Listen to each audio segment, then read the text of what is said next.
de hoy es que charlemos un poco acerca de la litigación oral. Pero la litigación oral, digamos, en torno a ciertas reglas, técnicas y destrezas que se han desarrollado en gran parte en los sistemas comparados, como el common law, y que están teniendo una importante incidencia en nuestro país, fundamentalmente hoy en día en materia penal, a partir de la instauración de juicios orales y públicos y también la instauración de los juicios por jurado. Pero que hoy en día en Argentina el foco, digamos, o el área en el cual hay un enorme desarrollo acerca de la litigación oral, sea en materia penal, eso no quita o no significa que uno pueda plantear que el sistema de audiencias, el sistema de juicio oral y público, y por qué no, un sistema con jurado popular, no es un método de juzgamiento que sea más acorde con los principios constitucionales, con un debido proceso, y por lo tanto el objetivo del día de hoy es que charlemos un poco, digamos, en qué consiste esta litigación oral sobre la base de un proceso que esté establecido por audiencias orales y cuyo epicentro sea el juicio oral y público, y los litigantes, cuáles son las técnicas, las reglas, las destrezas que tienen que desarrollar en el marco de esta audiencia de juicio oral y público, y como entiendo que aquí muchos de ustedes seguramente tienen intenciones de algún día convertirse en juezas o jueces, por eso están haciendo esta especialización en magistratura. Es fundamental que las juezas y los jueces, como directores de estas audiencias orales y públicas, conozcan, sepan, manejen estas reglas técnicas y destrezas para poder dirigir de manera correcta las audiencias. Voy a hacer una pequeña breve encuesta por Zoom, la verdad que no es lo ideal, pero quisiera que levanten la mano aquellas personas que hoy en día trabajan dentro del Poder Judicial o bien en la profesión liberal, dentro de la justicia penal, sea de Santa Fe o si son de otras provincias o de otros lugares en sus respectivos lugares de origen. Ahí Juan Pablo levantó la mano, Clarisa, y no veo ninguna otra, creo que tengo una sola. El resto, pregunten, levanten la mano a ver si es así, yo interpreté bien, trabajan en el ámbito o de la justicia o de la profesión, pero en el ámbito civil, comercial, de familia. Bien, bueno, veo sí. ¿Cuál fue la pregunta principal que no te escuché bien, se me entrecortó? Yo les pregunté que primero levanten la mano los que están vinculados con la justicia penal, sea en la provincia de Santa Fe o de sus lugares de origen. Agustina, vos sos de Santa Fe, ¿de dónde sos? Sí. No, de acá, Rosario, de la provincia de bien. Santa Fe. Bien. ¿Hay gente que sea de afuera de la provincia de Santa Fe? Levante la mano. Hay un par, tres, si no vi mal, levantaron la mano. El resto interpreto que son o de Rosario. ¿Quiénes son? A ver, levante la mano. Varios. De todos ustedes, creo que la única que conozco es a Melody, ¿no? Sí.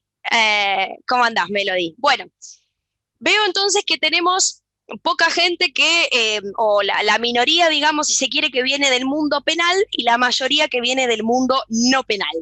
Con lo cual es un desafío doble para poder conversar y charlar sobre estas reglas de litigación con la metodología, con el proceso civil y comercial que tenemos regulado, por lo menos aquí en la provincia de Santa Fe, que como todos ustedes saben, tiene un epicentro, un eje conductual que es el expediente, que va a arrancar y finalizar, lo que no está en el expediente no existe, lo que está en el expediente es sagrado, con unos intentos, unas búsquedas de implementar ciertas instancias de oralidad para algunos tipos de procesos que ustedes me podrán explicar mejor que lo que puedo explicar yo, pero que son intentos, digamos, favorables, son intentos que entendemos muy propicios, etcétera, etcétera, pero bueno, en definitiva el problema es sistémico, digamos, es cómo es el proceso, cómo está estructurado el proceso o el sistema civil y comercial en la provincia de Santa Fe. y me imagino que pasa algo muy similar en las otras jurisdicciones. Entonces, teniendo este panorama, yo vengo del palo penal, digamos, mi formación está orientada a lo penal, litigo en la justicia penal, soy abogada litigante particular, pero bueno, hace varios años que venimos con un grupo de personas capacitándonos fuertemente en lo que es materia de litigación. Incluso habiendo tenido alguna experiencia en Estados Unidos respecto de particularmente reglas técnicas y destrezas de litigación, me pasó que me encontré al revés, me encontré con que digamos, la gran mayoría de los cursantes litigaba en materia civil y por supuesto todos manejaban, digamos, perfectamente las reglas, las técnicas y destrezas de litigación, con lo cual eso me lleva a la primera conclusión y un poco entiendo el objetivo de la carrera de tener esta conversación, de tener esta charla, porque las reglas, las técnicas y las destrezas pueden aplicarse sin importar cuál sea la materia respecto de la cual o que sea objeto del litigio, sino que es una cuestión de método, es una cuestión de sistema, sin importar cuáles son la materia objeto del juicio. Tal es así que en sistemas comparados como el Common Law, las reglas federales de evidencia norteamericanas, que en gran parte regulan la cuestión probatoria de los juicios orales, se aplican tanto para procesos civiles como para procesos penales sin distinción.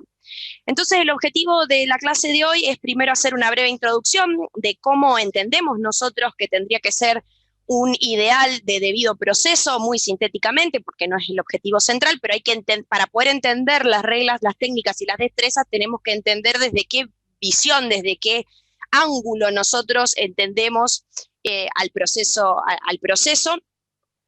Y en segunda instancia, el objetivo es que charlemos un poco sobre estas reglas o destrezas, obviamente que tenemos 2 horas para hacerlo. Vamos a ver algunos conceptos generales y por último seleccioné algunos videos de algunas películas muy tradicionales que seguramente alguno de ustedes ha visto porque me parece un poco más dinámico. De entrada sabemos que el Zoom digamos, es una muy buena herramienta, pero no reemplaza en su totalidad a la presencialidad. Así que de entrada les digo que el objetivo es que la clase sea dinámica, no una clase aburrida ni tediosa. Por ende, si cualquiera quiere interrumpir, hacer un comentario, una pregunta o lo que sea, bienvenido sea. Siempre tenemos el delay hasta que uno escucha que el otro quiere hablar, pero lo vamos manejando sin problemas. Yo por eso decidí no utilizar un PowerPoint. Sé que es como que en el Zoom no tener PowerPoint es como no aprovechás el Zoom para el PowerPoint, pero sinceramente de mi experiencia en dar clases, prefiero, aunque sea, poder verles las caras a través de los cuadraditos que ocupar la pantalla con un PowerPoint que creo que marca una mayor distancia con ustedes.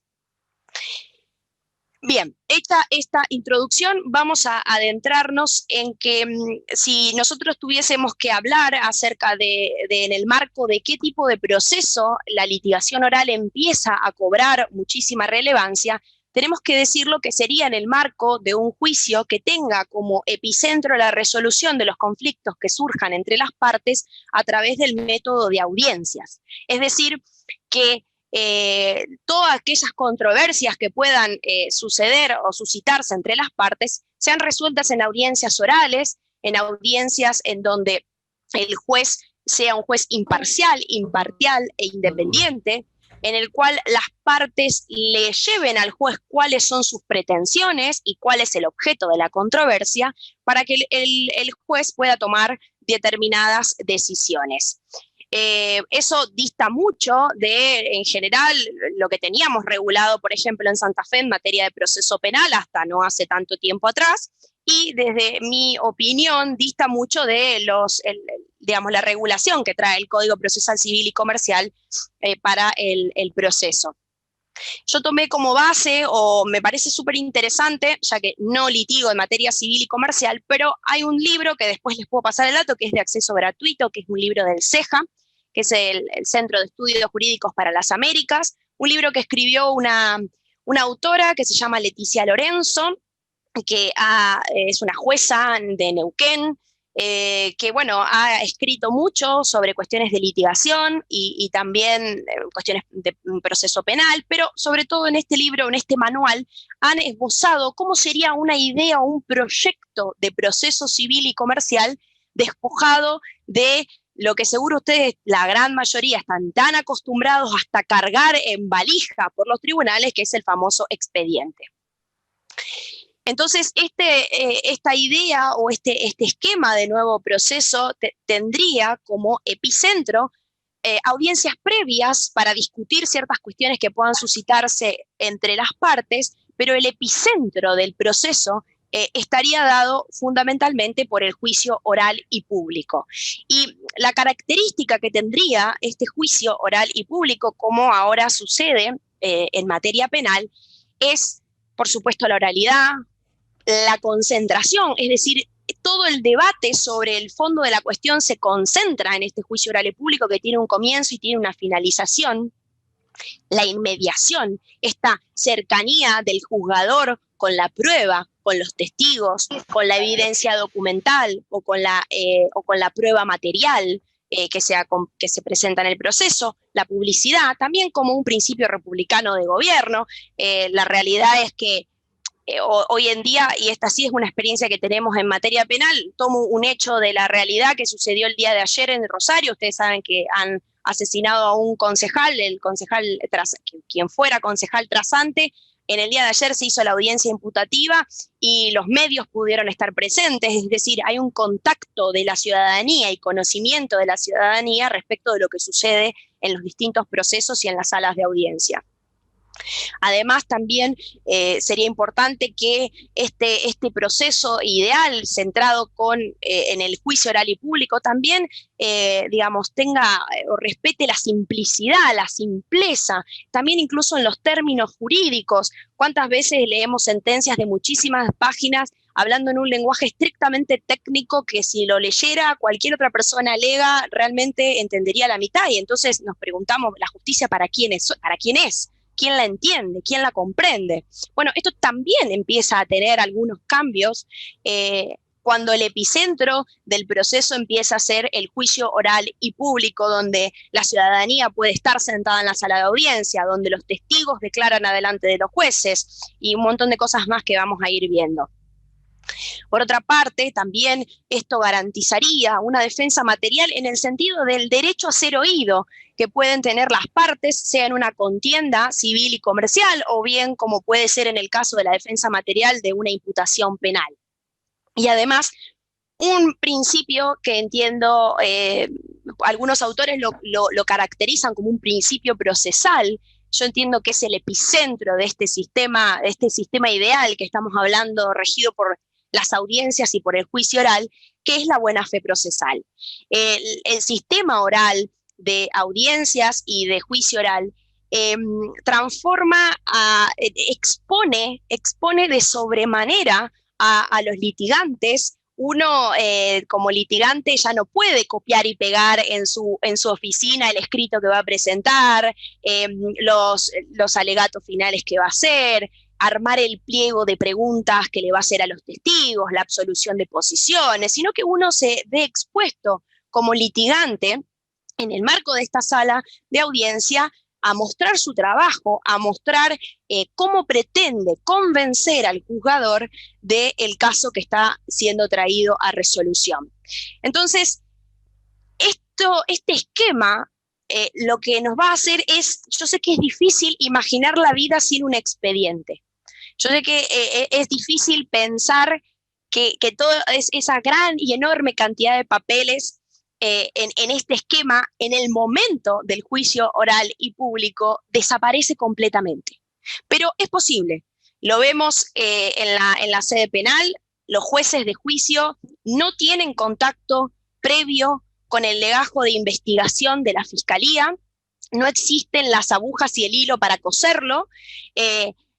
Es más, los jueces ya no son dueños del territorio del juzgado, en donde toman sus decisiones, tienen sus empleados, sus computadoras, sino que los jueces la agenda de los jueces pasa a estar dirigida por una oficina de gestión judicial que les asigna y decide por sorteo, con reglas muy transparentes para asegurar la imparcialidad y la independencia, qué juez va a ser llamado a resolver las distintas controversias. Y esta introducción muy sucinta que sé que dista posiblemente muchísimo de lo que puede suceder hoy en día en la justicia civil y comercial. Capaz alguno de ustedes ha tenido alguna experiencia en las audiencias de oralidad, que luego si tienen ganas me pueden comentar porque me interesa muchísimo. Todo este esquema y esta idea es importante establecerla y asentarla para pasar a hablar de, bueno, si tenemos un sistema que tiene como al juicio oral y público como epicentro, como el momento de decisión y de resolución, ¿qué vamos a hacer en el marco del juicio oral? ¿Qué van a hacer los jueces? ¿Qué van a hacer las partes? Vamos a tener al testigo ahí sentado, ¿y qué hacemos con el testigo? Tenemos una pericial accidentológica, ¿y qué hacemos con la pericia? Tenemos documentos de una contienda o, por ejemplo, un cumplimiento contractual y tengo el contrato. ¿Qué hago con el contrato escrito? ¿Cómo lo llevo al marco de esta audiencia oral y pública? La idea es tratar de contestar algunas de estas preguntas hablando acerca del litigio oral, y es muy importante saber que cuando hay un cambio sistémico como este que estamos planteando, también cambia nuestro trabajo como abogados. Cambia el trabajo, capaz que algunos de ustedes trabajan de empleados o secretarios en juzgados civiles y comerciales. Bueno, tengo que decirles que su función cambiaría radicalmente. Cambiaría esa función del cargo de los escritos, de cargarlo ahora en el CIFE con todos los inconvenientes y todo el lío que estamos teniendo actualmente con lo digital y lo virtual, cambiaría total y absolutamente. Entonces, digamos, es importante tener estos antecedentes en claro, porque no solo cambiaría la función del juzgado, sino que también va a cambiar la función de aquellos que sean abogados litigantes. El sistema por audiencias obliga a que uno como abogado litigante tiene que estar en la audiencia, sí o sí, en el horario y en la fecha fijada. No puede ser reemplazado por otro ni por un escrito. No puede ser reemplazado por una minuta. Tiene que estar, tiene que argumentar y tiene que cumplir su función y su rol. Un ejemplo, hoy a la mañana participé en una audiencia de apelación patrocinando a la querella 4 horas por Zoom encima. Presencial es más divertido y más lindo, pero y uno tiene que estar allí y escuchando los argumentos y muchas veces en la inmediatez del momento poder contestar, argumentar, es decir, cambia completa y absolutamente la lógica de trabajo.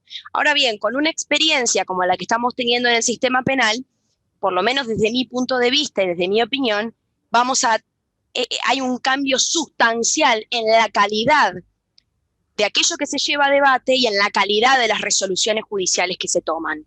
Es decir, cuando el juez realmente está en contacto y escucha en el marco del juicio oral y público a los testigos declarar, escucha los alegatos de las partes y sobre la base de ello pasa a tomar una decisión, la calidad de la información es sumamente más amplia, lo cual también el sistema de juicio oral y por audiencias puede representar otras dificultades que podríamos discutir en otro momento, que tiene que ver con todo el gran mundo del derecho probatorio, es decir, toda la forma en que nosotros fuimos formados de cómo probar en el proceso civil, a través de qué medios de prueba, etcétera, etcétera, cambia radicalmente cuando empezamos a tener procesos orales y públicos y además también y fundamentalmente con jurado popular. Qué bueno sería también que el jurado popular no sea solo un reclamo para la justicia penal, sino también sea una forma de resolución de conflictos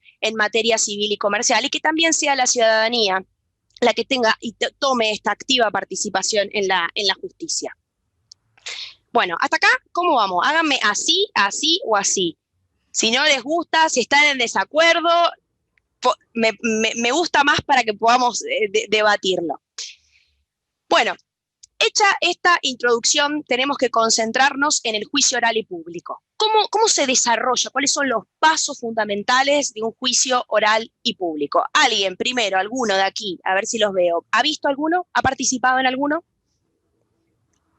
Como no los veo ahora todos en la misma pantalla, si alguno tuvo un juicio oral y público, prenda el micrófono y dígame yo. ¿O alguna audiencia oral? Yo, Agustina, contanos, a ver. pero penal. Sí, pero no importa, pero contanos en qué participaste. Yo soy operadora de sala, así que... Así que ¿sos operadora acá en Rosario? Bien, así que Agustina ha visto muchas audiencias, muchísimas audiencias orales y también de juicio.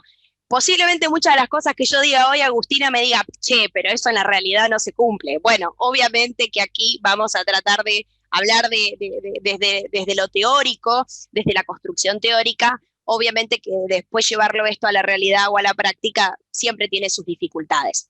¿Cómo está estructurado entonces el juicio oral y público? En primer lugar, el primer paso son los alegatos de apertura que van a ser las partes.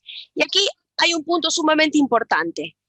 El juzgador, en este esquema ideal de proceso que estamos hablando, el juez o eventualmente jurado popular, no conocen los hechos con anterioridad a esta audiencia de juicio oral y pública. Y capaz que a ustedes les parece, puede sonar súper chocante, pero ¿cómo? Y el juez se sentiría como que no tengo el expediente para ver la foja, ver dónde está. O sea, generaría como un pánico total, pero no. Justamente porque el juez no conoce los hechos, no conoce pormenorizadamente quiénes son los testigos que van a declarar, cuál es la prueba material que se va a ofrecer, no la conoce, no la escuchó, es su primer contacto con la realidad. Esto nos permite garantizar la imparcialidad, la independencia y la imparcialidad del juzgador, sobre todo la imparcialidad. Y esto nos lleva de la mano a decir que entonces el trabajo que tenemos las partes en el marco de la audiencia es 3 veces más difícil, 3 veces más comprometedora que la que podemos tener al presentar escritos en el marco de un expediente, porque total está en el expediente y total en algún momento el juez lo va a poder leer. Pero además esto lleva a otra cuestión. Aquí no puede haber delegación de funciones. El juez tiene que estar sentadito ahí, el juez tiene que escuchar lo que suceda en la audiencia y después va a ser el juez el que tenga que dictar sentencia sobre la base de lo que pasó en la audiencia oral y pública. Entonces, sobre esta premisa, el primer paso que va a existir en el marco de este juicio oral y público van a ser los alegatos de apertura. El segundo, de una parte y de la otra, fiscalía, defensa, también querella en el caso de que la hubiera, y por otro lado, supongamos que tenemos un proceso civil o comercial, actor y demandado. Igual, ambas partes van a tener la oportunidad de hacer lo que se llaman los alegatos de apertura. Vamos a volver luego sobre qué significan y qué puedo hacer o qué debo hacer yo en ese marco. En segundo lugar, hechos los alegatos de apertura, va a venir la parte sustancial del proceso, que es la producción probatoria. Y aquí hay que entender que en la producción probatoria, en este esquema de juicio oral y público, las y los protagonistas de esto van a ser los testigos. Los testigos van a tener que sentarse en la sala de juicio y van a tener que contestar preguntas de ambas partes. Y los testigos, lo más importante, es que los testigos no son más del proceso, del tribunal, no son auxiliares del juez para ayudarlo a resolver la controversia. Los testigos son de parte. Los testigos van a ofrecer, cada parte va a ofrecer sus propios testigos. Y ahora vamos a ver más adelante por qué, con qué lógica, para qué y cómo lo va a hacer la parte. Pero esto es importantísimo, porque esto nos va a determinar lo que va a venir después, que van a ser los exámenes y los contraexámenes de testigos, que no son más ni menos que las instancias en las cuales las partes le van a preguntar a los testigos acerca de la información que los testigos conocen y que están trayendo a juicio. Si todos estos conceptos que yo les estoy comentando ya los conocen, ya los saben, los han visto, lo que sea, me avisan y profundizamos en algunas otras cosas. No quiero digamos, desaprovechar estas 2 horas si hay cosas que ya se saben o ya se conocen, porque no sé si es la primera vez que escuchan estos conceptos o ya los han escuchado o lo que sea, sin problema me interrumpen y podemos profundizar en otras cuestiones. Entonces, el momento de producción probatoria va a ser cuando hagamos los exámenes y los contraexámenes a los testigos, y va a ser el momento en el cual vamos a incorporar la prueba material, que puede ser la prueba como objetos o bien documental. Bueno, el típico ejemplo en materia penal es el arma que se secuestró en el lugar de los hechos, y podríamos poner como el típico ejemplo en materia civil y comercial el contrato, para poner así como una prueba documental muy, digamos, habitual en los procesos, en los procesos civiles y comerciales. Y producida toda la prueba, el fin del juicio oral y público va a ser la expresión de los alegatos de clausura, los alegatos de cierre, las argumentaciones finales, pongámoslo el nombre que quieran, pero es el último momento en el cual las partes pueden dirigirse al tribunal, sea un juez o jueza técnica o un jurado popular, y esa va a ser la última oportunidad que tengan las partes para hacer sus alegatos de cierre, y luego el juzgador pasará a deliberar y en definitiva a traer, digamos, a resolver la materia que ha sido traída a debate. Entonces, ahora el objetivo es que podamos charlar de algunas cuestiones, digamos, qué vamos a hacer en el alegato de apertura, qué vamos a hacer cuando examinemos a un testigo, cuando lo contraexaminemos, y qué vamos a hacer en los alegatos de clausura. Pero previo a todo esto tenemos que hablar de otro concepto que se llama la construcción de la teoría del caso. Y esto es algo, me ha pasado por la participación en un instituto del Colegio de Abogados de Rosario, en donde se llama de litigación oral, y trabajamos con muchas personas que también litigan en el ámbito civil y comercial. Me ha pasado de darles un curso y claro, hay muchas cuestiones que los colegas plantean, bueno, pero esto, ¿cómo lo aplico con el Código Civil y Comercial, o el proceso civil y comercial escrito? Pero, perdonen, que escucho ruido, voy a cerrar la puerta, un segundo.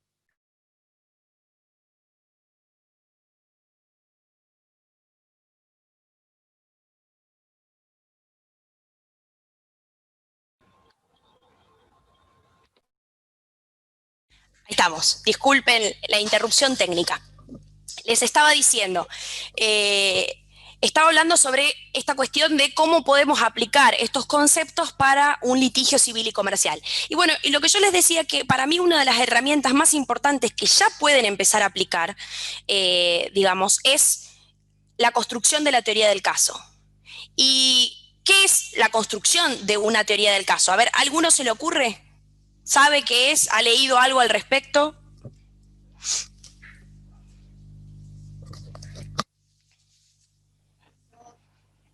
¿Alguien? No sé si ha abierto... Sí, a ver. Vamos a decir que pueda repetir la palabra teoría, pero es justamente la teoría que uno presenta, la postura de cómo sucedieron los hechos. Es una perspectiva, digamos, la visión, la estrategia defensiva o la estrategia, vamos a decir, de la acusación. Perfecto, exacto, Diego, coincido plenamente con vos en la definición. Es nuestra versión de los hechos. ¿Y por qué es importante la teoría del caso? Y también creo que es muy importante para los jueces saber qué es una teoría del caso, porque los jueces podrán tomar resoluciones sobre la base de decidir si una teoría del caso de una parte fue debidamente acreditada o no, y para eso tenemos todos que saber, los operadores del sistema, qué es una teoría del caso. Y la construcción de la teoría del caso, de esta versión de nuestros hechos, implica muchas cuestiones. En primer lugar, implica que los litigantes deben tener un cabal y completo conocimiento de cuáles son los hechos que están en disputa o en discusión, es decir, qué es lo que estamos discutiendo. En segundo lugar, la construcción de la teoría del caso en general tiene 3 grandes columnas, por decirlo de alguna forma, 3 grandes temas a analizar. Uno es la teoría jurídica. Por supuesto que la teoría jurídica sobre la cual se basen los hechos que van a ser traídos a discusión y en definitiva la contienda del caso, tiene que estar presente. Tenemos que saber cuál es el derecho que sustenta nuestra pretensión, tanto sea de la parte actora o acusadora, como también cuál es la teoría jurídica que está del lado del demandado o bien de la defensa, que siempre obviamente, por lo menos en materia penal, la de la defensa va a tener vinculación con la teoría del caso que tenga la acusación. Entonces, un primer punto es la teoría jurídica. Y sobre este punto quiero hacer otras aclaraciones. Cuando uno pasa a un sistema de juicio oral y público, de un debate de estas características, no es que el derecho no es importante. El derecho es importante, por supuesto, pero a juicio oral vamos a discutir hechos.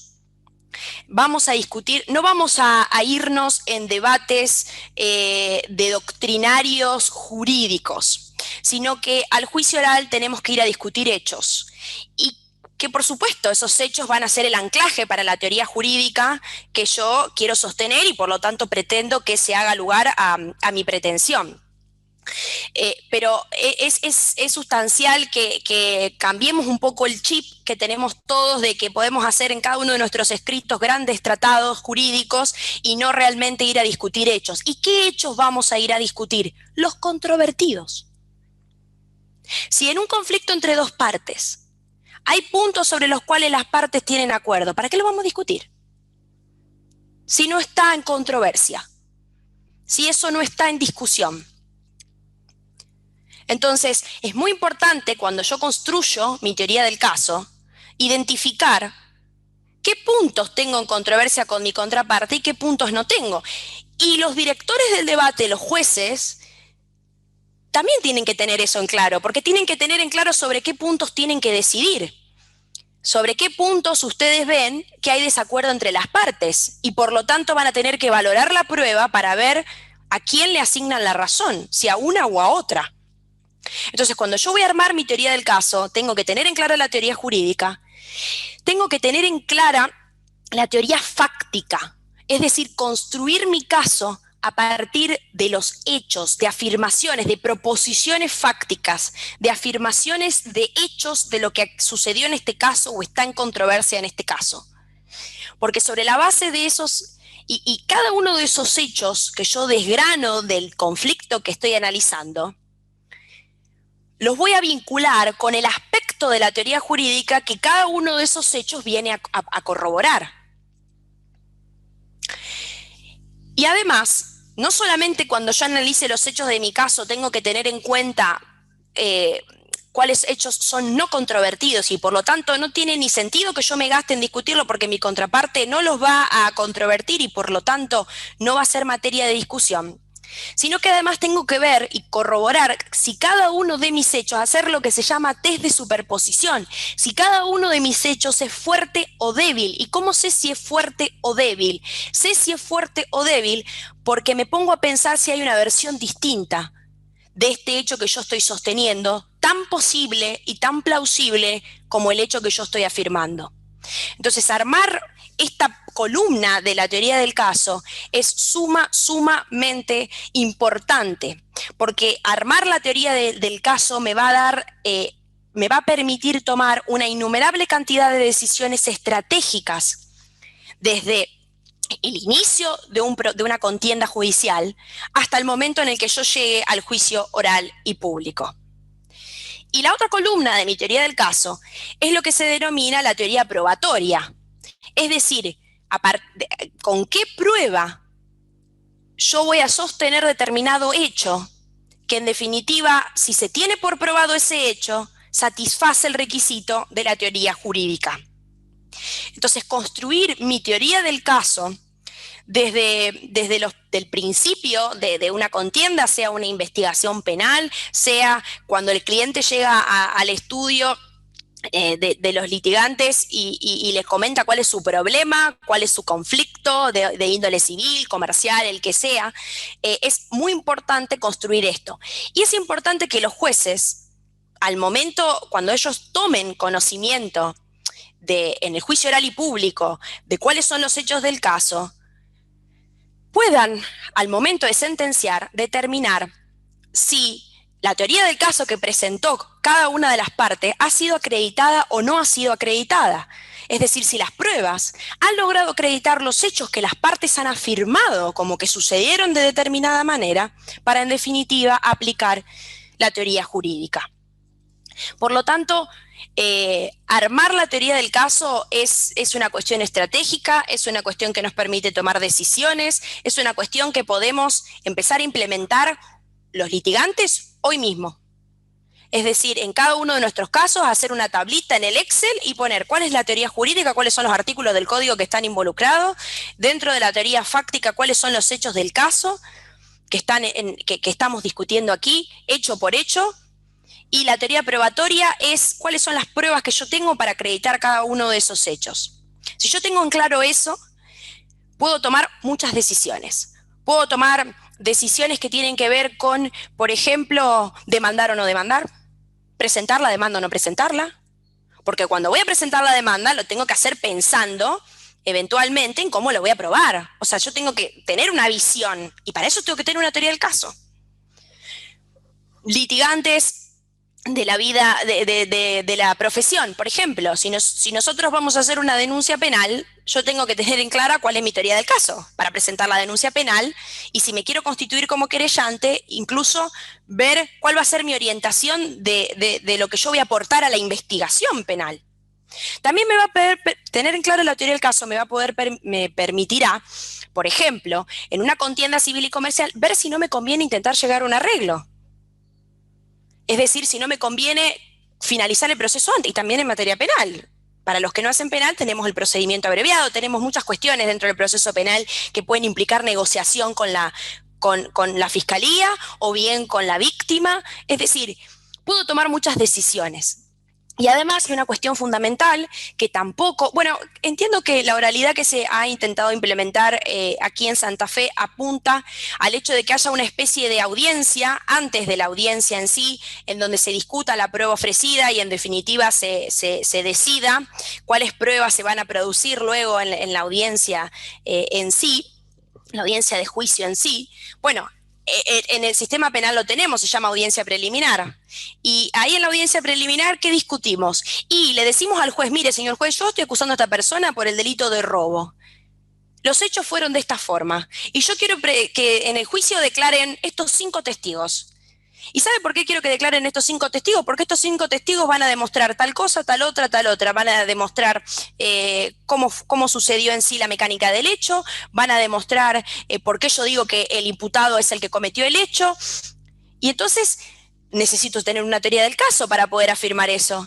Y el juez, al momento de resolver en esta audiencia previa al debate, necesita tener en claro cuál es mi teoría del caso para decirme, sí, este testigo declara, ¿es admisible al juicio oral?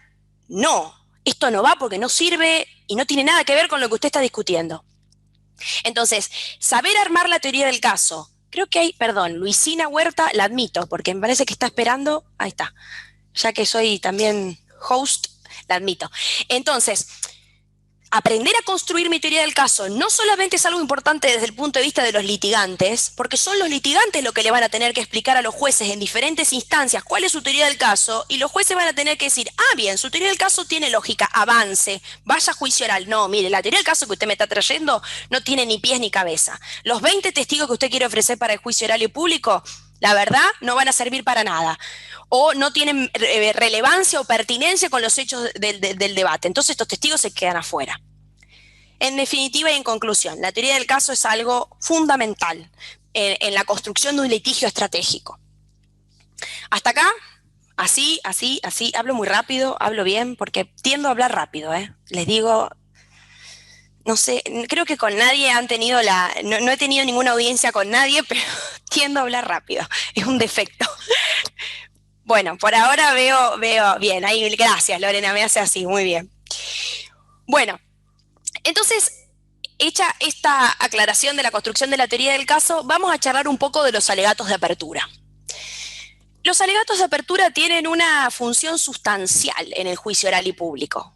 Si nosotros partimos de la base de que el juzgador no conoce los hechos con anterioridad, el alegato de apertura es la primera oportunidad que va a tener el litigante para explicarle al juez ¿de qué se trata todo esto? Es decir, por lo menos en materia penal, el juez tiene lo que se llama anteriormente el auto de apertura a juicio, que el auto de apertura a juicio es una síntesis de los hechos y de la lista, digamos, la lista de testigos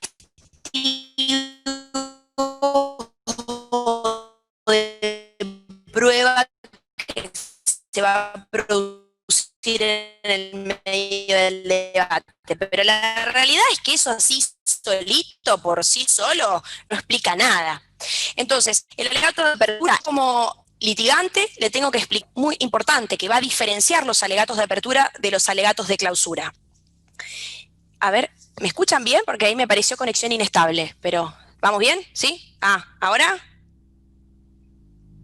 Bien, bárbaro, volvió. Sabrina, ahí volvió, pero lo que dijiste yo al menos no terminé de entender.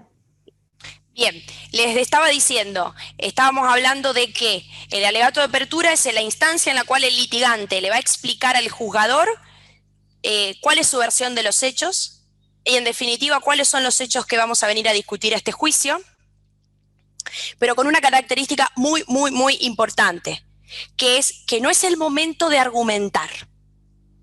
Los argumentos los vamos a guardar y los vamos a dejar para el alegato de clausura. ¿Y por qué? Por una razón de sentido común y de lógica. Todavía la prueba no se produjo.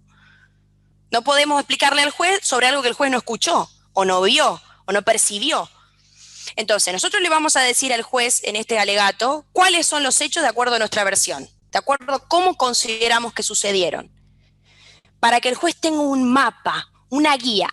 Bien, este litigante dice A, este litigante dice B. En estos puntos no hay controversia, en estos puntos hay controversia y por lo tanto yo voy a tener que prestar atención porque sobre lo que voy a tener que resolver es respecto de lo cual hay controversia. Entonces, nosotros las y los abogados, abogades, tenemos la hermosa tendencia de que nos encanta argumentar. Nos cuesta mucho la construcción y hablar de los hechos despojados de una caracterización o de una argumentación. Entonces, el alegato de apertura es muy importante que nos saquemos ese chip y que transformemos nuestro caso en hechos. No en caracterizaciones, ni en conclusiones, ni en argumentaciones, sino en hechos. Ambas partes van a hacer sus alegatos de apertura. También se suele sugerir que en esto de darle una guía al juez de lo que vamos a discutir en el juicio, le contemos también cuál va a ser la prueba que yo como parte voy a presentar, para que el juez tenga una guía. Bien, esta persona, este litigante o esta parte sostiene tal cosa y va a traer esta prueba. Vamos a ver si la prueba sirve para acreditar estos hechos que esta parte argumentó en su expuso en su alegato de apertura. Sabrina. Sí. Yo diría, mezclar este concepto con el concepto de una promesa en un alegato de apertura. Yo te prometo que te voy a demostrar todo lo que estoy diciendo ahora, Sí. más que otra cosa. Yo siempre cuando los veo, los veo más desde ese enfoque. Una promesa de esta parte en demostrar lo que te estoy diciendo en este alegato. Coincido totalmente con vos, Agustina, muy bueno tu aporte y además digo más y me hiciste acordar de algo súper interesante o importante. Ojo con lo que prometo. Si yo prometo algo, tengo que saber que lo voy a poder probar. Entonces, en general, sí, cuando uno, hago un paréntesis, cuando uno, ¿cómo se ejercita esto de la litigación? Con cursos, hay un montón de cursos ya, por lo menos en materia penal estamos hasta acá de cursos de litigación y la clave de los cursos de litigación no es la teoría sino la práctica.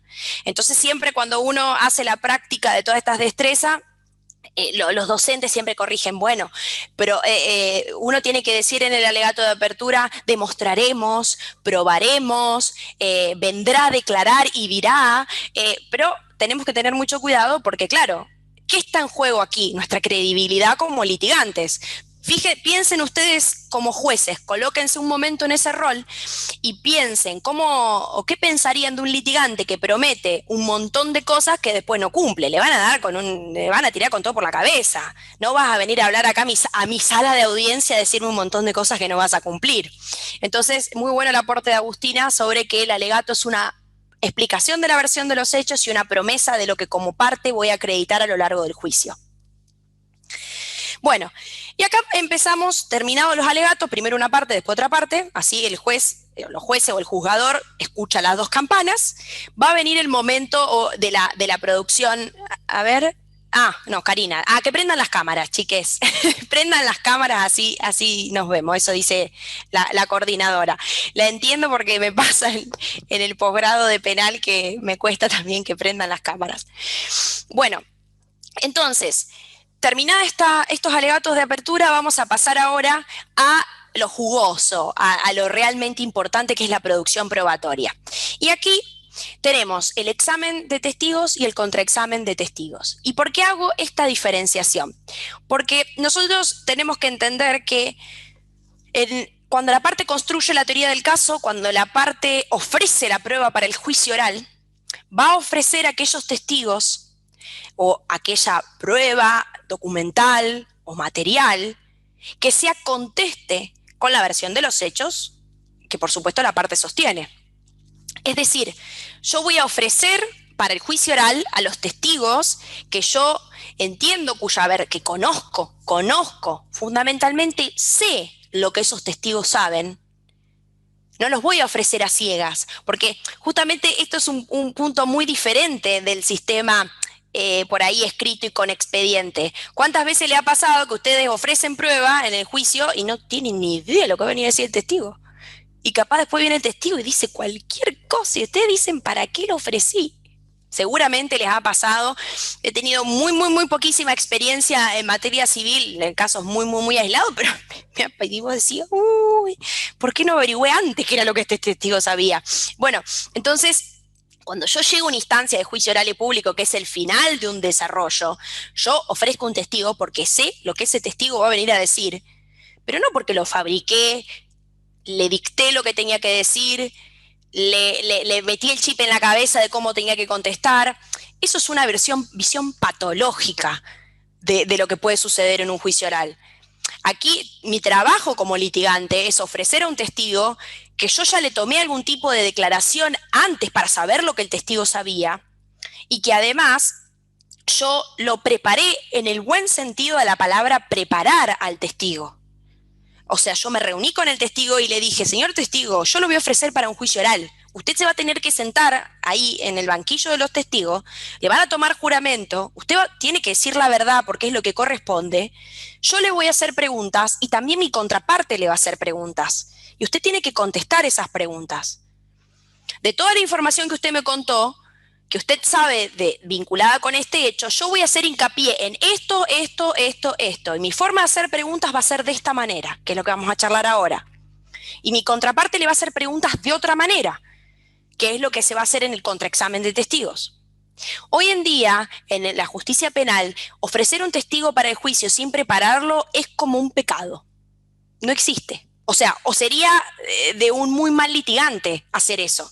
De hecho, a título informativo, el Ministerio Público de la Acusación, la Fiscalía y la Defensa Pública tienen equipos de preparación de juicio, es decir, personas que ayudan a los fiscales y a los defensores a prepararse para el juicio. Y si hablan con cualquiera de las personas que trabajan en estos equipos, le van a decir, siempre llamamos a los testigos antes de que inicie el juicio, para decirles, ¿se acuerda que usted declaró en la investigación? Bueno, ahora lo vamos a citar para juicio. El fiscal le va a hacer preguntas y la defensa le va a hacer preguntas. Y le vamos a explicar a este testigo cómo se va a desarrollar lo que suceda en la sala de juicio. Por ahí nosotros tenemos un enorme y terrible preconcepto negativo sobre que los abogados hablen con los testigos antes del juicio. Es decir, es algo impensado en nuestros sistemas tradicionales. También pasaba cuando el proceso penal era escrito, pero estamos hablando de un cambio de lógica, de un cambio sistémico, de un cambio en donde por un momento tenemos que borrar todo lo que conocemos y pensar si puede haber un sistema de justicia mejor, más eficaz, que demore menos tiempo y un montón de otras características que por lo menos desde mi punto de vista hacen que esto sea realmente un sistema mucho más beneficioso. Entonces, yo voy a ofrecer a los testigos que son contestes con mi teoría del caso y a esos testigos les voy a hacer preguntas que se va a llamar el examen directo. ¿Y por qué se va a llamar examen directo? Porque lo que yo voy a buscar al hacerle preguntas a los testigos, a ver, ¿qué se les ocurre? ¿Qué puedo querer buscar yo al hacerle preguntas a mis testigos, los que yo ofrecí, porque lo que ellos saben sirve para probar mi versión de los hechos? ¿Cuál puede ser uno de mis objetivos cuando le pregunte? ¿A alguien se les ocurre? ¿Alguien que lo sepa? Vamos, anímense. Sí, lo que voy a tratar de que el testigo diga es tratar de llevar la convicción a través de esa testimonial de la existencia de los hechos que yo invoco para la aplicación de determinada norma. Bien, y entonces... Tratar de que el testigo corrobore tu teoría del caso. Bien, y entonces, sí, ¿qué quiero yo con el testigo? ¿Qué quiero que haga el testigo? Para lograr eso. ¿Cómo lo hago? ¿A alguien se le ocurre? Yo quiero que el testigo hable. Y yo quiero que el testigo explique. Con preguntas abiertas. Muy bien, María Cecilia, muy bien, ahí está. ¿Vos dónde trabajás? Vos entraste después de mi encuesta inicial, me parece. ¿Dónde trabajás? Sí, porque estaba trabajando en la fiscalía. Vaya, claro, ahí está. Trampita de María Cecilia. ¿En qué fiscalía trabajás? En el MPA de Cañada de Gómez. Ah, bien, de Cañada de Gómez. Con una amiga tuya. Ah, con Avi, sí, con Avi Luz. Bueno, con Avi tenemos larga tradición de esto de la litigación. Bueno, muy bien lo que dice María Cecilia. Entonces, mi objetivo durante el examen directo, ¿cuál es? Mi objetivo es que el testigo brinde información al juez o al juzgador, porque lo que el testigo sabe, como muy bien decía Mariel, me va a servir a mí para fundar mi pretensión. Entonces, mi herramienta, acá tenemos que pensar que en el juicio oral y público los abogados tenemos en los aliados la palabra como herramienta, como arma, entre comillas. Y en el examen y contraexamen, el arma es la pregunta. Esa es la herramienta que tenemos nosotros para trabajar en audiencia. Entonces, durante el examen directo de testigos, como bien decía María Cecilia, el objetivo es que el testigo hable, que el juez escuche, porque lo que el testigo sabe a mí me sirve para probar mis hechos. Entonces la guía, la forma en que yo voy a guiar al testigo para que hable va a ser invitándolo a hablar y nunca poniendo en mi boca lo que yo quiero que él diga. Por eso, en general, como dijo María Cecilia, digamos, lo que están permitidas son las preguntas abiertas. La pregunta tipo periodista. ¿Qué, cómo, dónde, cuándo, por qué? O también podemos utilizar una invitación a hablar. Descríbame, explíqueme, hábleme, desarrólleme, etcétera, etcétera. Es decir, la forma que vamos a tener de preguntarle al testigo es para invitarlo a que el testigo dé información. Y en general, por lo menos esto depende de cada regulación legal. Yo entiendo que en el Código Procesal Civil y Comercial, creo que estamos hablando de sistemas completamente distintos, ¿no? Pero no hay una norma, por lo menos así, de estas características, pero sí la tenemos en el Código Procesal Penal, que es la prohibición de las preguntas sugestivas. En el Código Procesal Civil. Perdón, Sabrina, en el Código Civil, también, el Código Procesal Civil, hay un artículo, que no recuerdo cuál, que no permite hacer preguntas al testigo que induzcan, le permitan responder sí o por no. El testigo nunca podría responder una pregunta porque sería una pregunta improcedente y una pregunta obviamente que uno se opondrá y exacto. Formula la contraparte o no se tiene por preguntada. Bien, bueno, entonces... Precisamente ahí está la diferencia entre una absolución, lo que es una posición y lo que es una pregunta a un testigo. Una pregunta es para contestar sí o no, entonces ahí está asertiva el hecho que uno pretende que el otro reconozca o desconozca. En la pregunta lo que uno pretende es que se explaye y, como dice la colega, lo que va a lograr, si en realidad le sugiere la respuesta, la oposición de quien esté en la audiencia, para que sea el testigo el que diga y no uno el que le esté diciendo o esté afirmando un hecho. Por eso uno es para que jure como es cierto que es una afirmación, y la otra es una pregunta abierta y no una pregunta para que diga sí, tal cosa, porque ahí le está sugiriendo la respuesta. Bien. Gracias a ambas por las precisiones, y me parece muy interesante lo que comentan. ¿Por qué? Porque estamos claros entonces que durante el examen directo vamos a hacer preguntas que permitan al testigo explayarse y que no sugieran la respuesta. Que no sugieran la respuesta que yo quiero que el testigo dé. Ahora bien, en el contraexamen, que es la instancia, es decir, yo como parte ofrezco un testigo. Arranca siempre la producción de la prueba por parte del actor, sea penal o civil. Entonces, se sienta el primer testigo ofrecido por la parte actora. Y entonces, el actor le hace preguntas, el testigo contesta, brinda la información con esta regla que estamos charlando de que están prohibidas en principio. Hay muchas más particularidades, pero vamos a poner esta regla: están prohibidas en principio las preguntas sugestivas. Las preguntas que pretendan que el testigo afirme o niegue, o sea, diga sí o no, a una afirmación de un hecho deseado por el litigante. Porque el objetivo del examen directo es que el testigo dé información.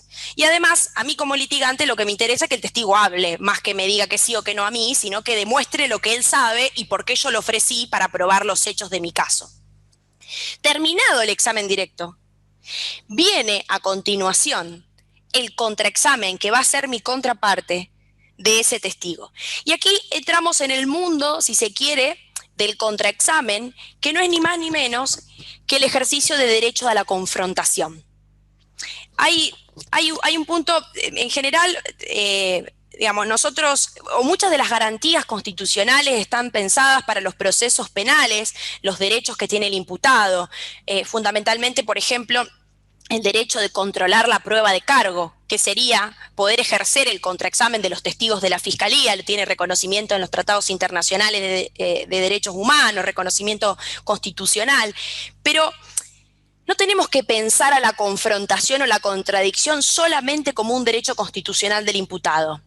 Tenemos que pensar al derecho a la confrontación como una garantía sistémica. ¿Y por qué es una garantía sistémica? Y también de conocimiento de la realidad de lo que pasó.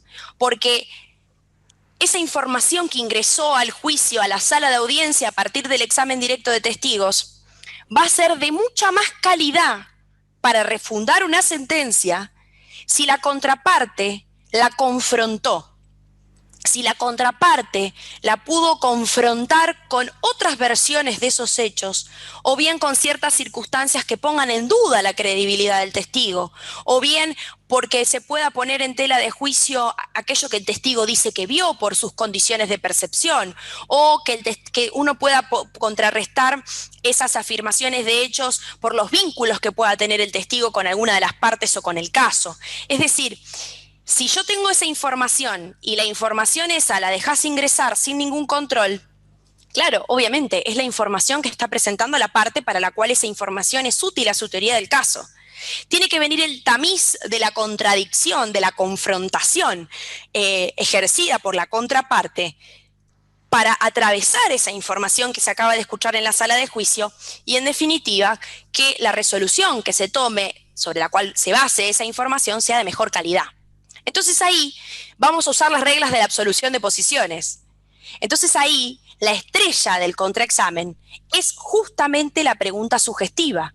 Entendida la pregunta sugestiva como una afirmación de un hecho que yo le pido al testigo que me diga sí o no. O sea, si está de acuerdo o no está de acuerdo con esa afirmación que yo estoy haciendo. Es muy difícil explicar esto de manera teórica, por eso elegí una serie de videos de una película, de dos películas en realidad, porque me parece que verlo es mucho más gráfico que yo les cuente la teoría, que además la pueden leer en cualquier libro de litigación sin problemas. Pero bueno, el sentido porque acá se mezclan muchas cuestiones cuando hablamos de litigación. A veces, y nos pasó a los que estamos en el mundo penal, que al principio nos venían a decir, no me vas a enseñar a mí cómo tengo que hacerle preguntas al testigo, no me vas a enseñar a mí cómo tengo que hacer un alegato de apertura o de clausura. Y creyendo que hablar de litigación y de estas reglas técnicas y destrezas eran meros consejos de oralidad. Y en realidad, muchas de las cuestiones que, o por lo menos desde mi punto de vista y desde un grupo de trabajo que tenemos en cuanto a esto, es de que implementar verdaderas reglas de litigación hacen a que tengamos a una cuestión sistémica, a que la información que se produzca en la sala de juicio sea de mejor calidad y por eso se funden mejores sentencias. Hay también otros argumentos que podemos esgrimir, pero me parece importante, o por lo menos esa es la postura, y les cuento más. El sistema penal se implementó en el año 2014. Estamos en el año 2020.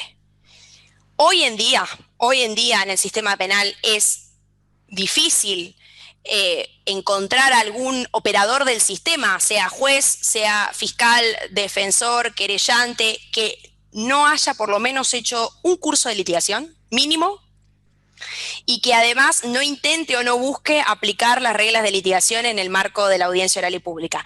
Hasta los jueces penales, que al principio se resistían muchísimo a esta cuestión, entendieron de la importancia de que las partes manejen las reglas de litigio en la sala de juicio. Hasta los propios jueces han tenido capacitaciones en materia de litigación oral para poder dirigir correctamente las audiencias. ¿Y por qué digo esto? Porque muy bien, como comentaba Violeta, si una parte hace una pregunta, supongamos en el marco de un examen directo que es sugestiva, la forma de oposición que va a tener la contraria es con la objeción.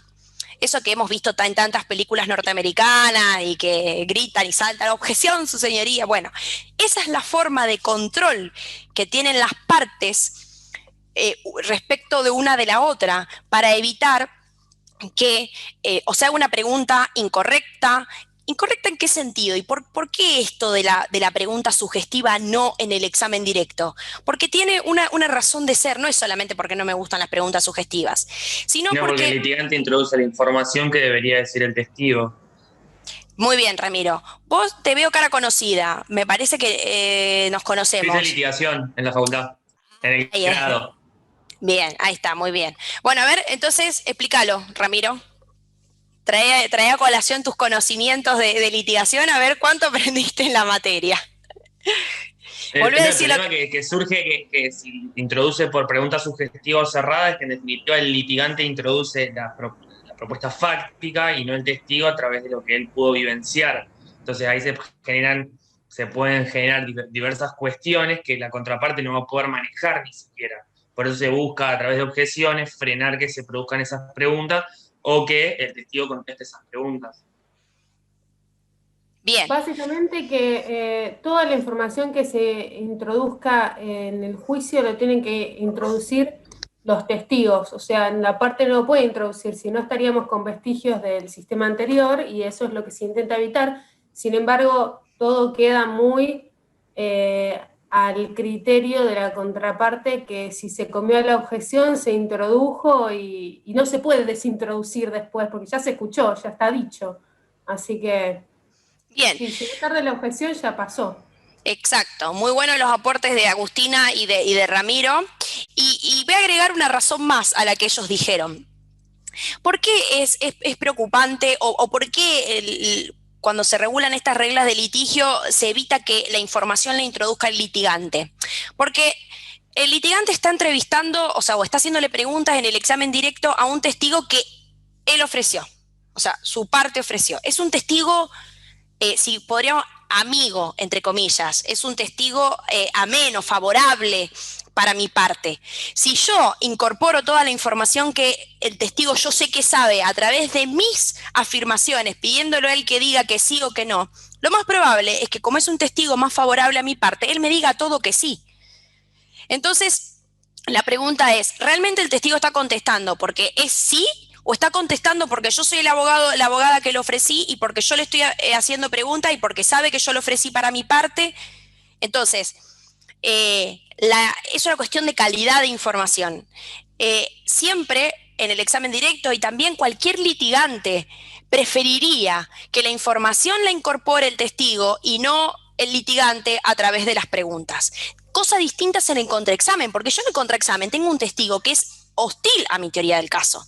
Tengo un testigo que es opuesto a mi teoría del caso. Entonces yo voy a ir a confrontarlo. Yo quiero pretender con mi contraexamen demostrar que ese testigo por ahí no es mentiroso, porque ese extremo de tener testigos mentirosos son casos muy excepcionalísimos. Yo lo que voy a pretender con mi contraexamen es marcar, tratar de inficionar en esa declaración y demostrarle al tribunal que no todo es tan perfecto como lo que acaba de declarar el testigo. Con los videos que tengo preparados vamos a ver mejor este tema y cómo se logran los objetivos del contraexamen. Obviamente es una película, pero está muy bueno el ejercicio.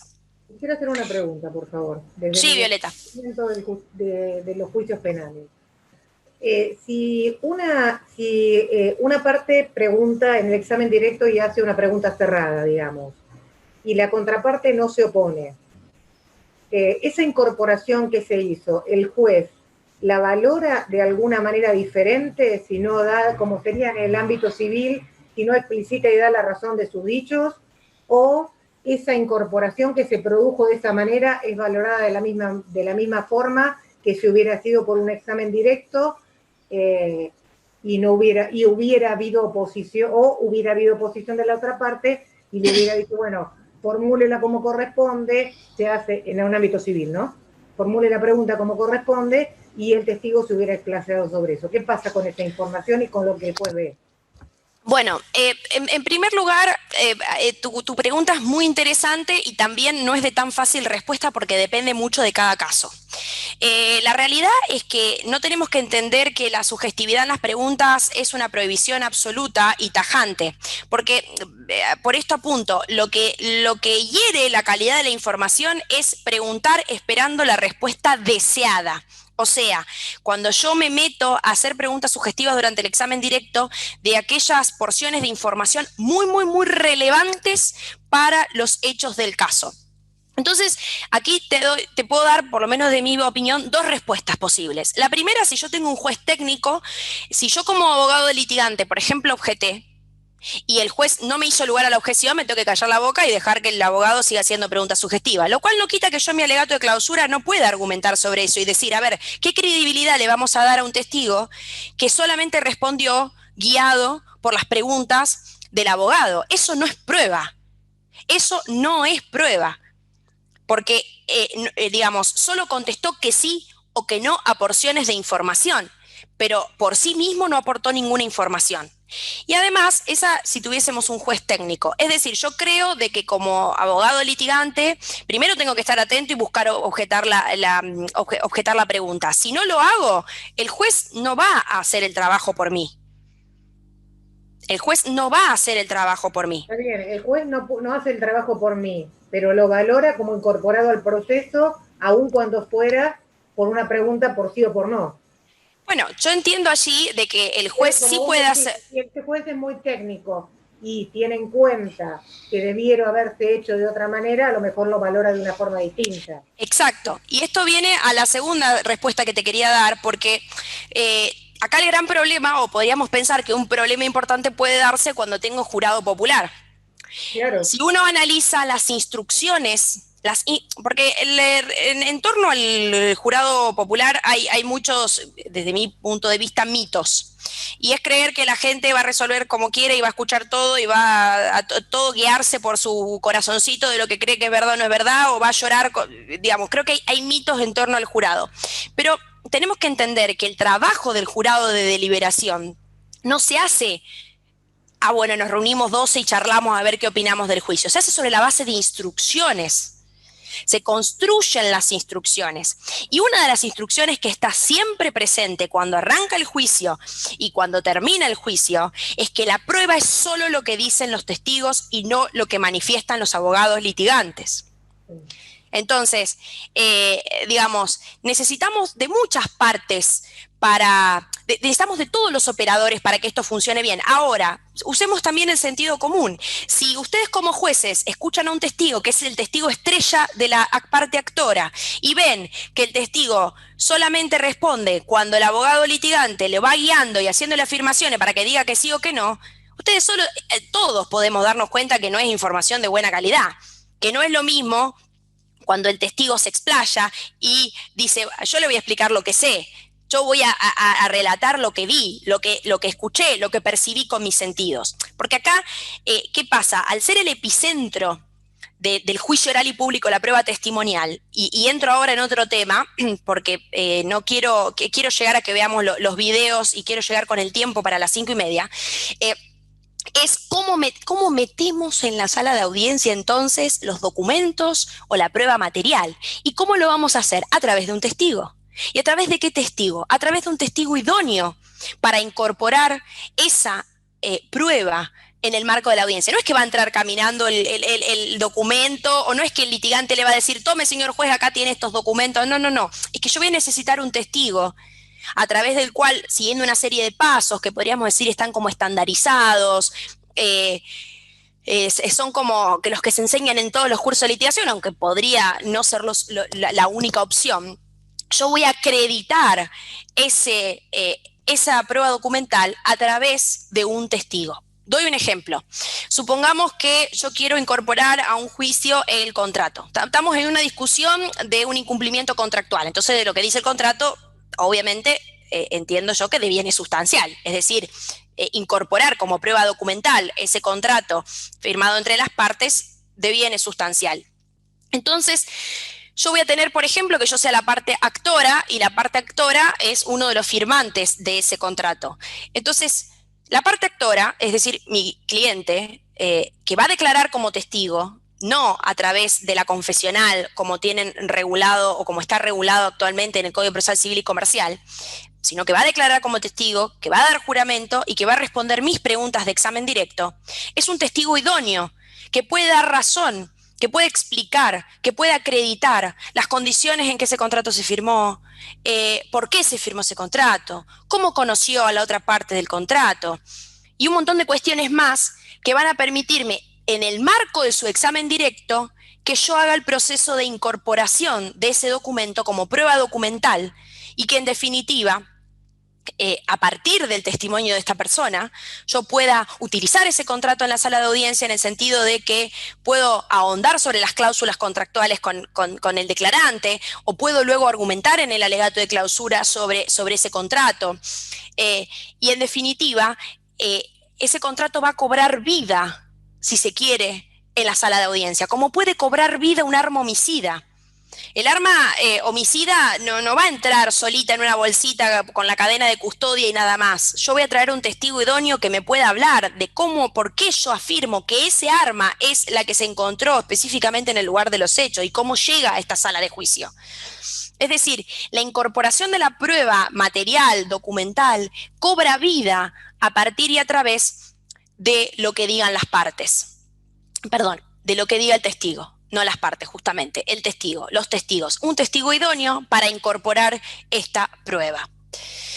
También va a pasar y puede suceder que en el marco del examen directo yo pueda recurrir a apoyo visual para que el testigo se pueda explicar mejor, a exhibición de fotografías para identificar lugares. Es decir, es variada cómo puedo yo hacer hablar o puedo armar mi examen directo de este testigo para transmitir la información de mejor calidad posible.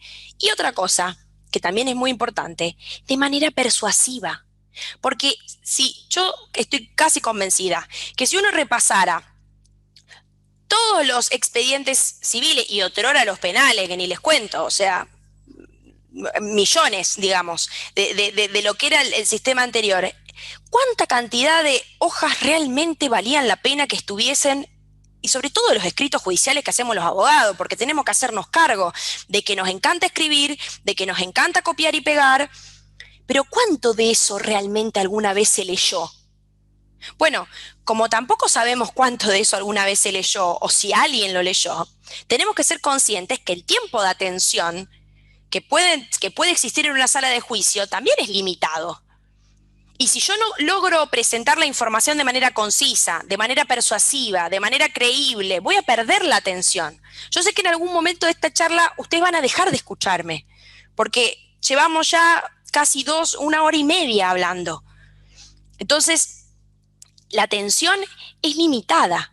Por lo tanto, otro gran punto que tiene que ver con la litigación tiene que ver con la persuasión y cómo podemos desarrollar técnicas para que nuestros exámenes directos, nuestros contraexámenes, nuestros alegatos sean persuasivos también. Porque ¿qué objetivo tenemos? Y convencer al juez. O sea, es así.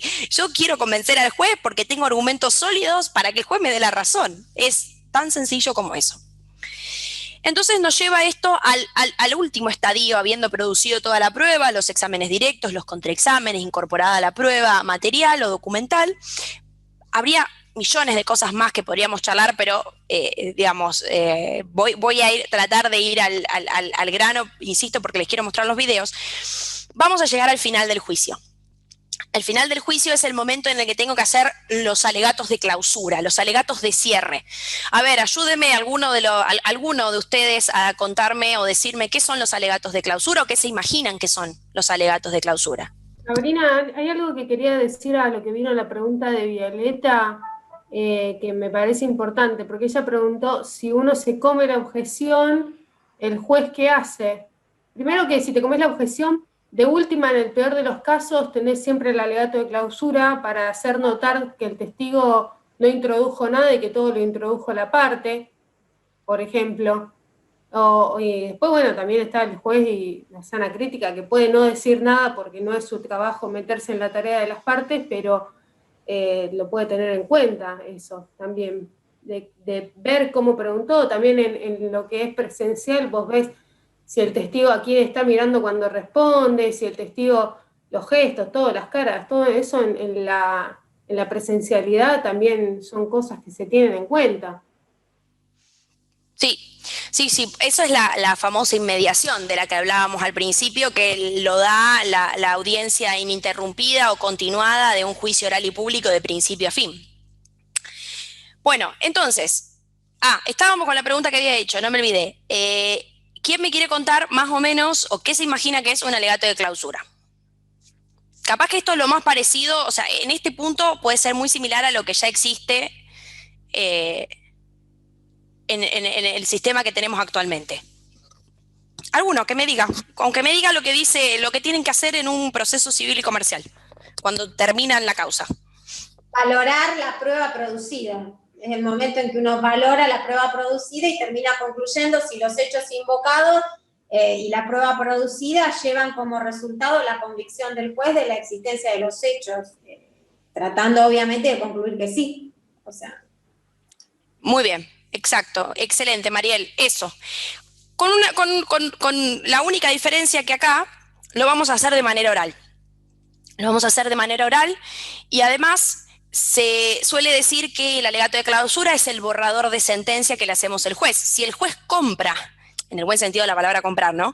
Si el juez compra, no en el mal sentido, si el juez compra nuestro alegato de clausura, tiene el borrador de sentencia, porque es nuestro trabajo como litigantes amalgamar las pruebas con los hechos, con la teoría jurídica. Y entonces decirle por qué nos tiene que dar la razón a nosotros y por qué lo hemos convencido y por qué los testigos y por qué la información que hemos introducido al debate nos permite sostener y acreditar nuestras proposiciones fácticas y en definitiva nos permite encuadrar eso en la teoría jurídica y que en conclusión nos dé la razón.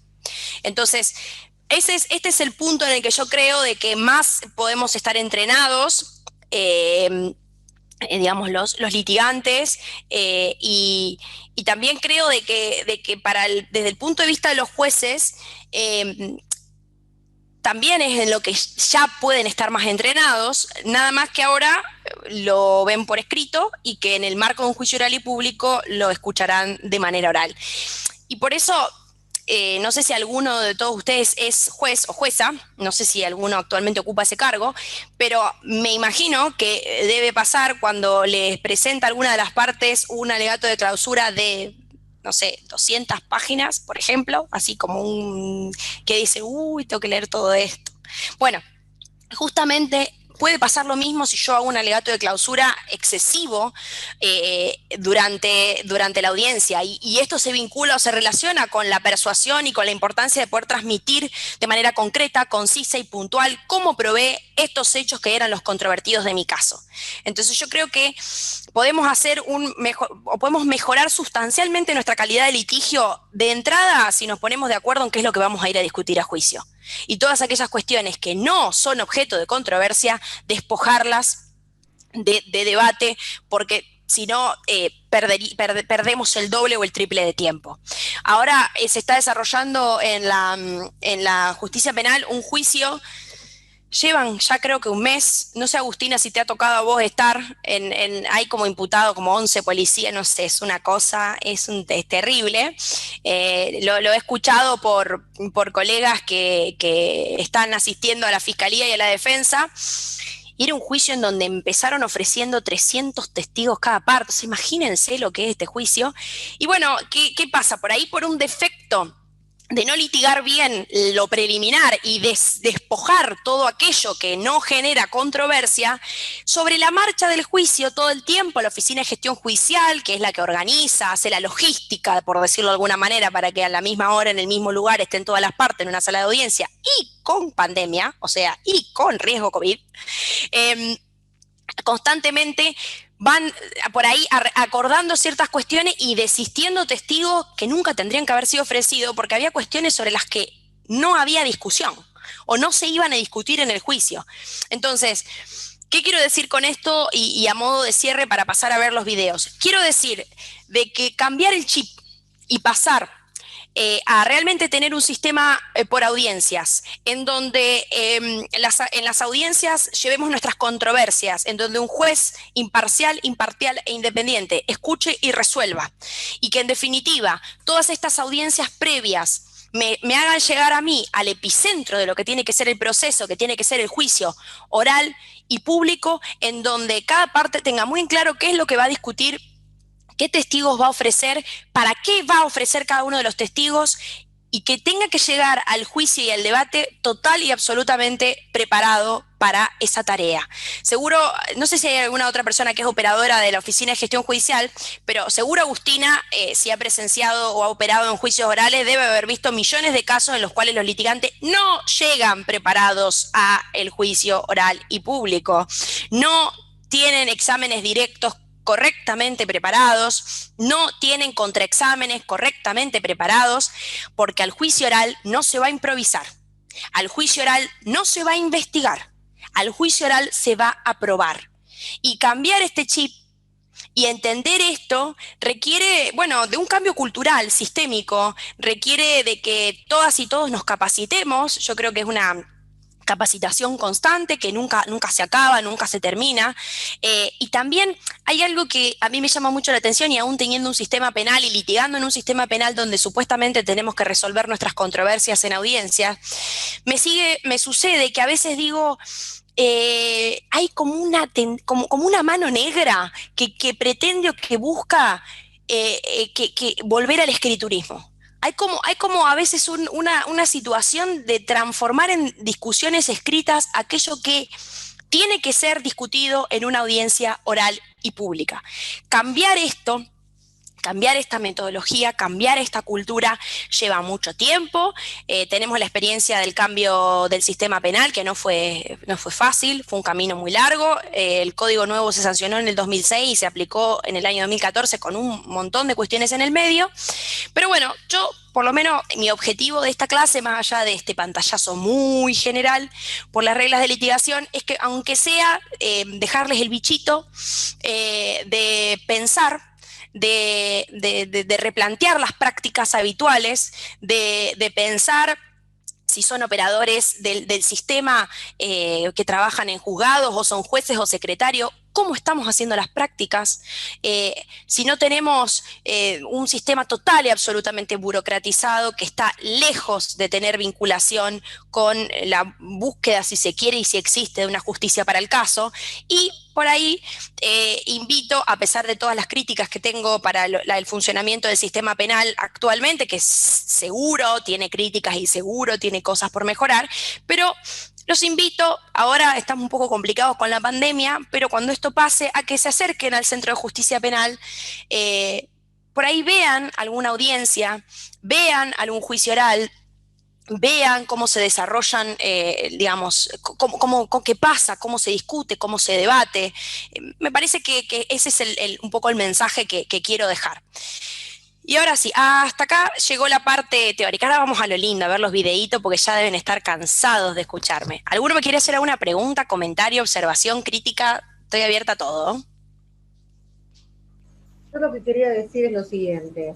Digamos, un poco desde el punto de vista civil y sin tener ningún conocimiento de lo que vos estás transmitiendo y siendo para mí una novedad. Un poco la estrategia del caso es algo que el que maneja aún desde el punto de vista civil y un poco de carácter en forma intuitiva es lo que viene haciendo desde siempre si uno analiza un proceso en todas las aristas que tiene, y si uno es verdaderamente serio, siendo actor en un proceso, tiene que ver qué puede decir el otro como demandado para preparar bien su estrategia, cómo plantearlo, cómo llevarlo al juez, cómo probarlo, porque como vos decís, si no lo puedo probar, le digo al cliente, no te arriesgues a iniciar esto porque vas a tener que pagar con las cosas. Vas a tener que pagar con las cosas. Y si bien esto tiene este procedimiento, distintas etapas bien marcadas, aquí la vedette es el alegato inicial, la prueba obviamente, porque si no probás y después este borrador que le vendés al juez de la sentencia, en materia civil la diferencia es que los alegatos son facultativos. Y estos alegatos facultativos, en muchos casos, el abogado, en vez de ejercer este derecho de decirle al juez, transmitirle al juez este borrador o esto que en lo que uno, en el alegato uno resalta aquello que entiende bien probado, lo marca, lo pone de relieve. En vez de hacer eso, en muchos casos, incluso casos complicados, simulaciones, otro tipo, no lo hacen. Uno termina viendo que la contraparte, a lo mejor cuando uno hizo un trabajo profundo presentando un alegato, pero en el que quiere decirle al juez, acá está la prueba, por esto tengo la razón, la contraparte no ejerce el derecho. Entonces es bastante llamativo, es facultativo, pero es una facultad que nos da el proceso de decirle al juez, bueno, esta sería una sentencia que acoge mi posición y que está aprobada en el expediente. Simplemente eso. Me parece bárbaro, Violeta, tu aporte. Claro, yo insisto, no vengo del palo civil, a mí me parecería como abogada litigante impensado no presentar un alegato de cierre, digamos, después de todo el proceso de producción probatoria. La verdad, y por ahí lo que podríamos, o para dejarles algo concreto, algo que les pueda servir en la práctica habitual, en primer lugar, construir bien la estrategia, como decía Violeta, seguramente muchos profesionales lo hacen, pero si no lo hacen, invitarlos a que armen esta tabla, este cuadro de estas tres aristas, la teoría jurídica, la teoría fáctica y la teoría probatoria, antes de, que incluso puede sufrir algunas modificaciones a lo largo del juicio, obviamente.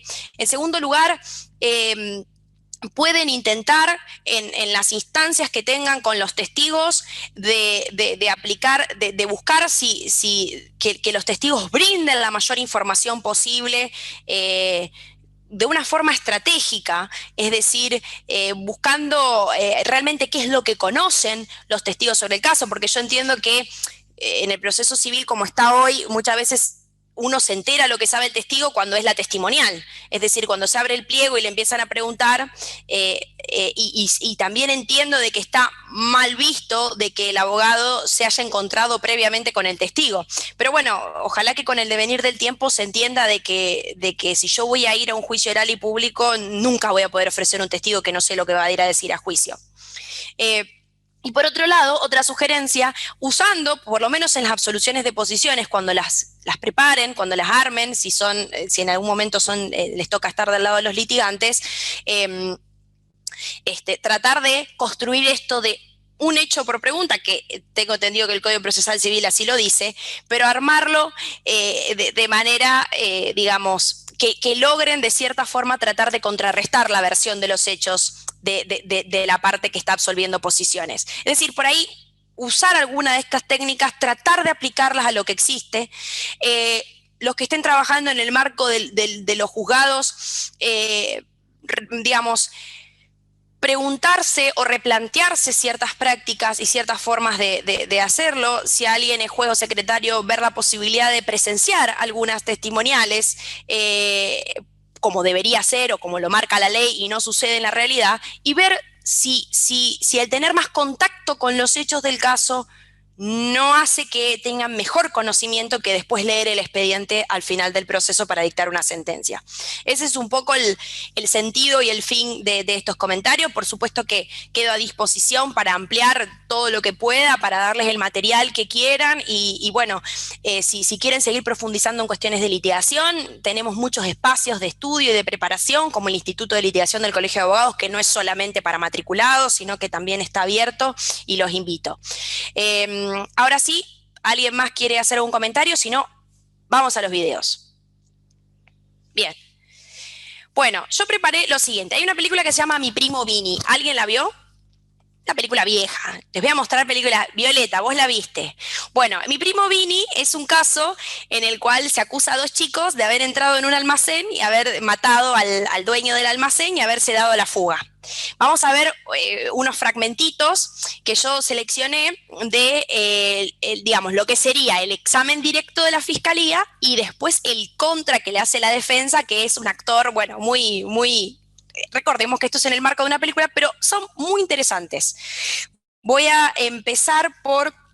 Hay una señora que declara, no les voy a spoilear, así que voy a compartir pantalla. Aquí. A ver, share computer audio, a ver si... Ustedes me van a decir si se ve.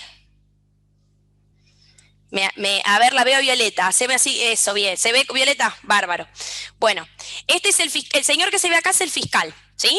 Vamos a ver un pedacito muy cortito primero de lo que sería el examen directo de una mujer testigo, ¿sí?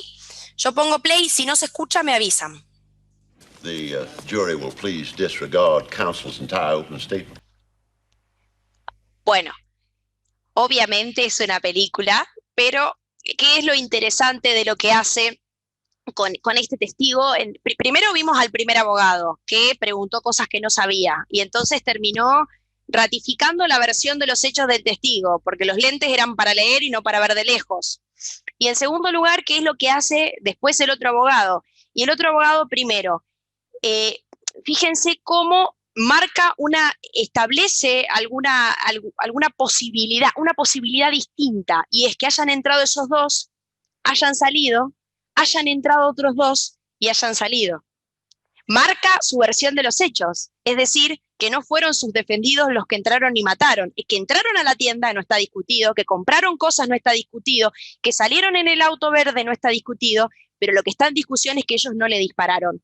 Y después lo que termina haciendo es jugar con el tema del tiempo. Toma lo que dijo el testigo y lo lleva a una situación, a hacerle preguntas de sentido común, como cuánto tiempo se demora en cocinar un elemento de su desayuno, y entonces termina dando vuelta esa... Fíjense cómo partimos del examen directo de este testigo, que prácticamente era, no se podía entrar por ningún lado, y se termina generando, por lo menos, se da vuelta, si se quiere, la tortilla, y entonces ese testimonio tan convincente que tenía el testigo no lo es. Y no es porque esté mintiendo, sino porque a veces la gente se convence de cosas que se quiere convencer, y no son tan así cuando uno los pasa por el tamiz del contraexamen. Imagínense si este contraexamen no hubiera existido. Lógico, es una película, por supuesto. Pero bueno, eso no quiere decir de que el contraexamen no pueda surtir sus efectos. Es una destreza súper compleja de adquirir y de armar y de preparar.